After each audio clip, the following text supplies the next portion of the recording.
जब मैं क्रोध की बात करता हूँ, अक्सर कई जगह लोग पूछ देते हैं कि हम व्यवस्थापक हैं या हम समाज की सेवा कर रहे हैं, हम सीमा पर खड़े हैं, आर्मी में हैं, हमें क्रोध करना पड़ता है। मैंने कहा, जो क्रोध अनुशासन के लिए है, जो क्रोध प्रेम स्थापित करने के लिए है, बल्कि जिससे समाज का भला होना है, जिससे अनुशासन जागृत होना है, जिस क्रोध के पीछे आपका ध्येय नफरत का नहीं है, घृणा का नहीं है, फिर वो क्रोध जायज है। जैसे समाज में कभी अनुशासन स्थापित करना हो तो हल्का कड़क तो होना पड़ेगा। आप नरम हो जाइए तो फिर लोग फायदा उठा लेंगे। जैसे संत कहते हैं ना कि एक बार काल्पनिक कहानी, एक सांप बहुत ज़्यादा लोगों को डसता था, तो संत ने कहा तुम ऐसे मत करो, एक तो ऐसे ही भोग भूमिका में हो, न जाने कितने पाप तुमने किए हैं, उसका फल तुम यहाँ पा रहे हो, ऊपर से तुम इस तरह से, तो क्या करें, किसी को डसना मत। अब वो डसना छोड़ दिया, लोगों ने देखा, बच्चों ने देखा, ये सांप तो आज साधु बन गया। पहले तो दूर से ही दौड़ के काट लेता था, अब देख रहे हैं निकलता है, पास से कोई निकल जाता है सिर झुकाए। धीरे धीरे लोग डरना छोड़ दिए उससे, और फिर उस पर पत्थर मारने लगे, मजे करने लगे, बच्चे हाथ में उठा के घुमा के फेंकने लगे। अब वो लहूलुहान हो गया। संत ने देखा, ये क्या हुआ तुम्हें? कहा आपने ही तो कहा था कि काटना नहीं। कहा मैंने काटना नहीं कहा था, फुफकारना नहीं ये तो नहीं कहा था ना। फुफकार तो मार सकते हो, इतना तो तुम जागृत रह सकते हो कि तुम पर कोई अटैक ना करे। अब तुमने काटना छोड़ दिया, फुफकारना भी छोड़ दिया, लोग तुम्हें सताने लगे। तो अपने आप में इतना अनुशासित तो रहिए कि उस अनुशासन से दूसरा भी अनुशासित हो जाए। तो कभी कभी क्रोध के प्रति जो व्यवस्थापक होते हैं, जो समाज का अगुवा होते हैं, जो प्रशासन में होते हैं, उनके पास क्रोध, अब क्रोध वैसा नहीं चाहिए भयंकर नफरत वाला, घृणा वाला, कि घृणा में आके क्रोध कर रहे हैं। जैसे सदगुरु कबीर ने कहा है ना, गुरु कुम्हार शिष्य कुंभ है, गढ़ी गढ़ी काढ़े खोट, और अंदर हाथ सहार दे बाहर मारे चोट। इसका क्या अर्थ है कि गुरु का भाव क्या है? शिष्य को चोट देने का अर्थ है, उसको सजाने संवारने का अर्थ इतना ही है कि प्यार का हाथ दिया हुआ है गुरु ने, अर्थात ध्येय यही है कि इसका जीवन बन जाए। गुरु का ध्येय ये नहीं है कि क्रोध करके इसको नरक में भेज दें, इसको डांट मार करके इसको बर्बाद कर दें। गुरु अगर हमें चोट देते हैं, गुरु अगर हम पर गुस्सा करते हैं, उसके पीछे का कारण इतना है कि शिष्य में एक परिवर्तन आ जाए और वो भाव हो जाए कि गुरु कर ले आप समान, कि वो मेरे जैसा बन जाए। ऐसा ही जैसे डॉक्टर होते हैं, ऑपरेशन करते हैं, कितना कैंची छुरी चाकू लेकर बैठते हैं डॉक्टर, और आप जहाँ ऑपरेशन है, चाहे पेट में हो, सीने में हो, पैर में हो, हाथ में हो, कमर में हो, बेहोश करके पूरा कैंची घुसा दिया, अंग काट के निकाल दिया। अब कोई कहे कि अरे डॉक्टर के हाथ में कैंची, ये तो जान ले लेगा। जान लेने के लिए वो कैंची नहीं पकड़ा है, जान बचाने के लिए पकड़ा है। वो जो ऑपरेशन कर रहा है उसके पीछे उसका ध्येय ये नहीं है कि हम इस आदमी को मार दें। अगर वो आपके अंग को काट रहा है, आपके पास वो कैंची लेके ऑपरेशन कर रहा है, तो उसके पीछे उसका ध्येय यह है कि ये व्यक्ति रोग से मुक्त हो जाए, निरोग हो जाए। इसलिए मैंने कहा कि सदैव हमें इस भाव में जीना है, जागृत होकर के, होश में। हम बेहोश होते हैं तो अनाप शनाप क्रोध कर लेते हैं फिजूल बातों में। जब हम बेहोश होते हैं तो गालियां निकल जाती है, बेहोश होते हैं हम किसी की निंदा में लग जाते हैं, बेहोश होते हैं शिकायत में लग जाते हैं, बेहोश होते हैं तो दूसरों का दोष देखने लगते हैं।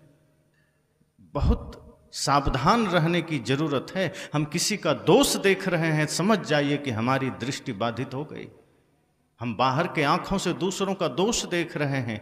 अच्छा हो कि नेत्र बंद करके हम अपने ही दोषों को देखें, अपने ही दोषों को निहारें, तो शायद वो ठीक हो जाए।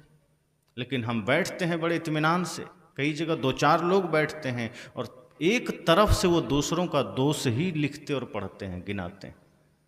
जैसे कि बहुत बड़ा काम वो कर रहे हैं, एकदम जिम्मेदारी पूर्वक बैठते हैं और दूसरे की निंदा, दूसरे की शिकायत, दूसरे की चुगली, इसके अतिरिक्त कोई काम नहीं।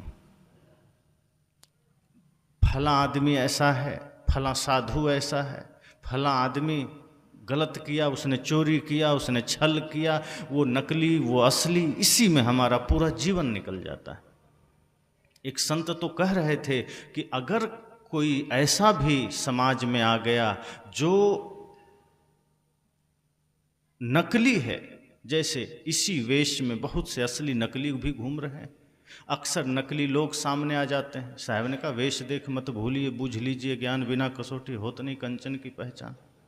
तो एक संत ने बड़ी गहरी बात कही कि अगर कभी लगे कि ये नकली साधु है, ये नकली आदमी है, तो भी नफरत मत करना। बस ये सोचना कि इसने जो ज्ञान दिया है ये तो असली है, वो आदमी भले नकली है, ज्ञान तो इसका असली, उससे हमें क्या लेना देना, ज्ञान ले लो, बात खत्म, उससे कोई लेना देना। और कई लोग ये कहते हैं कि नहीं आज तो असली है ही नहीं, सब नकली हो गया, आज तो असली संत मिलते ही नहीं हैं, सब नकली मिलते हैं। संत ने कहा अरे भाई जरा ध्यान दीजिए, नकली आया कहाँ से? अगर कोई असली है ही नहीं तो नकली कहाँ से आ गया? फोटोकॉपी किसका बनता है? ओरिजिनल का ही ना। जब तक ओरिजिनल है ही नहीं तो फोटोकॉपी कहाँ से आ गया? नकली तो असली का ही बनता है। अगर कोई असली है उसी का नकली घूम रहा है। अगर नकली ही नकली हो तो फिर कैसे बनेगा? किसका नकली? कोई कहे कि मुझे ऐसा ही मोबाइल चाहिए तो ऐसा है तब ना इसके जैसा चाहिए। कोई कहे मुझे फोटोकॉपी करवाना है, आप जाते हैं जेरोक्स करवाने, तो ओरिजिनल जो आपके पास होता है उसको देते हैं, फिर वो उसका फोटोकॉपी आपको करके जेरोक्स करके दे देता है। संत ने कहा कि अगर आपको कभी ऐसा लगे तो आप ये समझना कि हमें सिर्फ उसके ज्ञान से मतलब है। ठीक ऐसे ही जैसे आप मिठाई की दुकान पर गए, मिठाई खरीदे, तो आपको मिठाई से मतलब है, हलवाई से कोई मतलब है? आप ये सोचते हैं कि हलवाई का नाम पता पहले जाने, उसका कुंडली जाने, कहाँ का है कैसा है, तब मिठाई लेंगे? आप सोचते हैं नहीं कोई ज़रूरत नहीं, हमको मिठाई लेना है, बात खत्म। मिठाई लिए चल दिए, मिठाई से काम है, मिठाई खाना है। तो ऐसे ही और कभी कभी वही ज्ञान आपको असली तक पहुंचा देता है, कभी कभी वही नकली आपको असली के पास ले जाता है। इसलिए अपने मन में साहब ने कहा इतना होश जागृत कर लीजिए कि दोष कहीं देखिए ही नहीं, जागृत रहिए, होश में रहिए। कोई अगर गलत कर रहा है उससे सावधान रहिए, नफरत मत करिए। आपको किसी का जीवन पसंद नहीं, व्यवहार पसंद नहीं, तो साहब ने ये नहीं कहा कि साथ में बैठिए और घूमिए, लेकिन इतना करिए उसकी उपेक्षा कर दीजिए। एक शब्द शास्त्रों में आया है उपेक्षा। ना नफरत है ना उससे प्यार है, उपेक्षा का भाव है। और जब हम उपेक्षा करके अपने कार्य में लग जाते हैं तो हमारे मन में घृणा जन्म ही नहीं लेता, हमारे मन में क्रोध जन्म ही नहीं लेता, ईर्ष्या जन्म ही नहीं लेता, नफरत जन्म ही नहीं लेता। पर हम नफरत कर लेते हैं, किसी को देखा उसकी निंदा में, शिकायत में, कहीं नशा कर रहे हैं, कहीं दुर्व्यसन कर रहे हैं, कहीं गाली, कहीं झगड़ा, कहीं झूठ। साहब ने कहा जागत नींद न कीजिए। ये सब नींद के लक्षण है, जागते हुए में नींद। और जब जागते हुए नींद होता है तो फिर हम जीवन को जी नहीं पाते हैं, फिर ये जीवन बोझ बन जाता है, फिर हम इसको ढोते हैं। और जब जीवन ढोया जाए तो फिर जीवन समझना कि जिस हेतु से पाया था वो मिला नहीं, वो किया नहीं, फिर हमने सिर्फ जीवन को गंवा दिया। जन्म सब धोखे में खोए दियो, तूने कबहू न राम कहो। इसलिए सदगुरु कबीर ने बड़े ही गहरे तरीके से इस पद में कहा कि संतो जागत नींद न कीजिए। अपने जीवन को ऐसा बनाइए कि आप जागत रहिए, आँखें भी खुली रहे और भीतर की भी आँखें खुली रहे, बाहर की भी और भीतर की भी। हमारी बाहर की आँख खुली है, भीतर की बंद हो जाती है। अब कोई आदमी शराब पी रहा है तो वहाँ पर आप क्या कहेंगे? उसकी बाहर की तो आँखें खुली है, वो गया शराब पी लिया, लेकिन भीतर की आँख उसकी बंद है, तभी तो वो देख नहीं पाया उसकी सच्चाई कि ये नशा है, इसको पीने से शरीर में नुकसान होगा, धन का नुकसान होगा, सम्मान चला जाएगा। तो बाहर की आंख खुली थी, भीतर की बंद हो गई, और भीतर की जब बंद होती है तो हम नशा को हाथ लगा देते हैं। शराब, अब तो शराब के जो पैकेट आते हैं उस पर लिखा होता है स्वास्थ्य के लिए हानिकारक है। तो सदगुरु कबीर कहते हैं कि बाहर तो आंख खुली है, लेकिन इस खुली आंख से वो दिखाई नहीं दे रहा कि स्वास्थ्य के लिए हानिकारक है, हम फिर भी खरीद रहे हैं। गुटखा की पुड़िया पर लिखा है स्वास्थ्य के लिए हानिकारक, तंबाकू की पुड़िया पर लिखा है स्वास्थ्य के लिए हानिकारक, बीड़ी गांजा सब पर लिख दिया गया, सरकार ने चेतावनी दे दिया, लेकिन आदमी की वही अवस्था है। साहब ने इसलिए तो कहा, मैं के ही समझाऊं या जग अंधा। जगत के लोग अंधा हैं, मैं किसको समझाऊं। हाथ में पुड़िया है, देख रहा है स्वास्थ्य के लिए हानिकारक, फिर भी खा रहा है। तो जैसे ही बेहोशी आती है हम गलत करना शुरू कर देते हैं। बाहर की आंख खुली है, भीतर की जगी नहीं, विवेक की आंख खुली नहीं, और हमसे पाप होना शुरू हो जाता है। साहब कहते हैं जब भी क्रोध आए समझना आप बेहोश हैं, और बेहोशी में सब गलत काम होते हैं, अच्छा काम होता ही नहीं। जैसे ही आपके जीवन में बुराइयां आने लगे या आपसे कुछ गलत हो जाए, समझ जाइए बेहोशी आ चुकी है, बेहोशी में जी रहे हैं। कुछ भी गलत करने के लिए बेहोशी जरूरी है। कोई आदमी होश में होगा तो गलत कर ही नहीं सकता।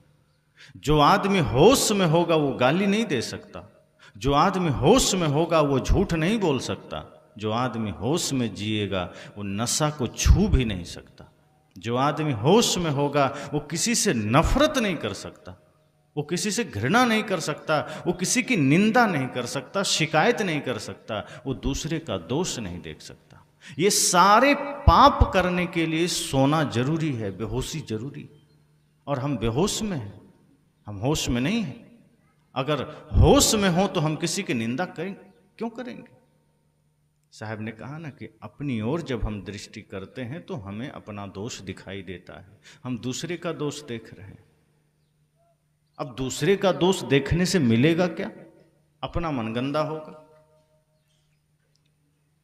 अब ये तो ऐसा ही है जहाँ कहीं गुलाब का पेड़ हो, गुलाब खिला है, फूल खिले हैं ढेर सारे, अब आदमी उसे ना देखकर बगल में कूड़ा का ढेर है और उसी को देख रहा है, तो क्या कहेंगे।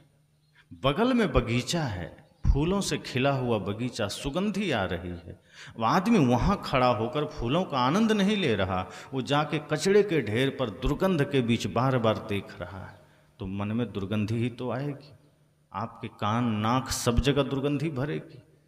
साहब कहते हैं किसी के जीवन में अगर कोई बुराई है उस पर नज़र मत डालिए, अच्छाई पर नज़र डालिए। होश इसी का नाम है कि हम होश में अगर आएं तो ये घटित हो सकता है कि हम दूसरों से क्या ले रहे हैं, वरना जिंदगी तो ऐसे ही बेहोशी में बीत जाएगी।